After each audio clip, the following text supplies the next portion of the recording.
mo na inyong motor. Tapos inyong buhaton kay inyong i-on ang susi. O mo na susi na nato. Tapos i-start. Ang start so mao man dili ta mo pislit dira sa cellphone. Start. Okay?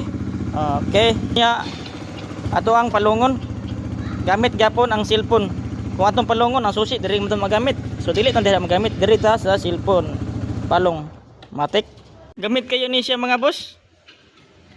Kay sama na to karon kasagaran na atong dala-dalaon kay cellphone man gyud. So kani siya automatic na gyud siya.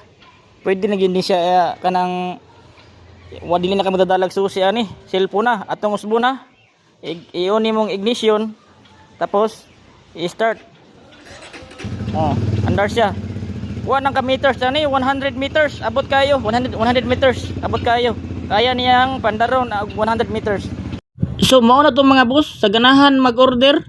PM lang mo ani nga page kay mo reply dayon ko. Pwede ni siya sa tanan motor. Pre-order ta dare onya with warranty pagyod og kuan. Pwede sad ta mo install dare mga boss. Pero kanang pag-install na nay additional ha bayad. PM lang sa ganahan para ato ang masabutan. Isa nang utana dili ba na delikado? Dili ni siya delikado kay wala ni siya wire nga gi-connect sa CDI. Ang gi-connect ani only ra gyud sa ignition.